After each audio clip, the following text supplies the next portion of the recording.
De retour dans le 120 minutes et on vous donne cette dernière information qui nous est parvenue il y a quelques minutes. On a donc appris qu'une nouvelle fusillade avait eu lieu à Sevran. Alexandra Gonzalez va dans quelques instants nous donner les dernières informations. Il y a donc eu, il y a 48 heures, un règlement de compte très probablement, nous dit-on, lié au trafic de stupéfiants. Il y avait, c'était peu avant minuit, un groupe de jeunes hommes qui se trouvaient sur le parking près d'un centre culturel, toujours à Sevran, donc, dans le quartier des Baudottes, et une voiture s'est arrêtée et a fait feu sur eux à de très multiples reprises, faisant un jeune homme décédé et plusieurs blessés graves, 7 blessés dont certains dans un état grave qui ont été ensuite amenés à l'hôpital, et donc 48 heures plus tard, ce qui ressemble à une opération retour, une opération de vengeance par rapport à ce qu'il y a eu il y a 48 heures. Alors je dis ce qui ressemble parce qu'en réalité ce sera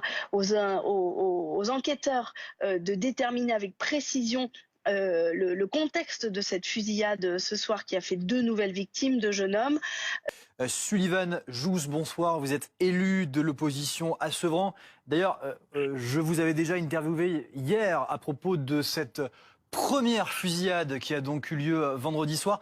Comment vous réagissez là en ce dimanche soir avec cette dernière information? D'ailleurs, est-ce que vous avez d'autres informations au moment où on se parle du côté de la mairie?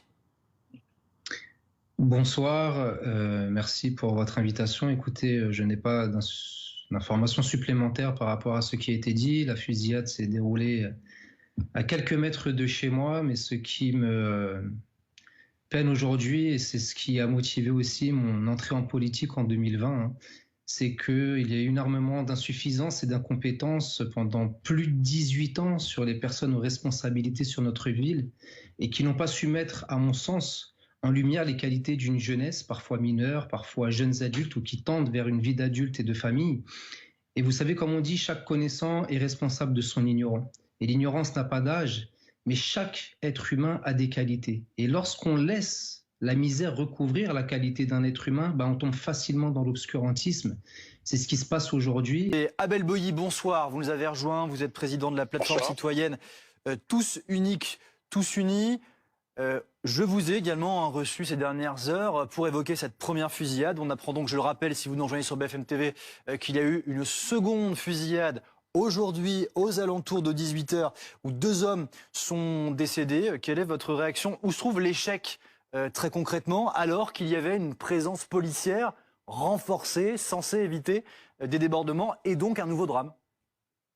Comme ça a été dit par monsieur l'élu juste avant, l'échec il est collectif, que ce soit les politiques mais aussi les acteurs de terrain que nous sommes. Nous sommes en train d'assister à un nouvel exemple de la faillite de l'État en ce qui concerne la prise en main de la jeunesse et la prise en main du traitement de la violence et notamment de la criminalité. Ce qu'il faut toujours avoir à l'esprit, c'est que lorsqu'il y a un acte criminel, il y a toujours 2 enquêtes parallèles qui se mettent en place.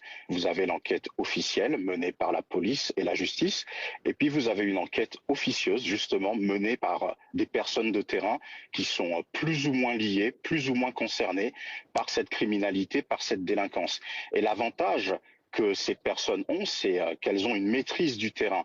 Donc effectivement, il peut y avoir une communication disant que les forces de l'ordre vont venir en force pour quadriller le terrain, mais on a toujours un temps de retard.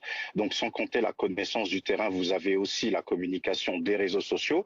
Et il ne serait pas incongru de penser que dès hier après-midi, alors que même nous étions en plateau ensemble, que les gens avaient identifié leur prochaine cible. Et le but pour ces criminels, c'est de pouvoir frapper au moment où on s'y attend le moins. Donc monsieur l'élu l'a très bien expliqué, il y avait un match de foot, il y avait des familles ou autres, ce n'est pas le moment où on peut s'attendre à avoir une nouvelle expédition punitive. Et c'est d'autant plus triste parce que lorsque l'on parle de Sevran, vous avez une jeunesse qui a un potentiel fantastique, c'est une ville qui est plutôt bien placée, vous avez un aéroport à côté, vous avez une zone industrielle, vous avez des centres commerciaux, mais vous avez une dichotomie parce qu'il y a énormément de chômage. Donc c'est pour ça que je parlais au début de mon propos d'une sorte de faillite collective.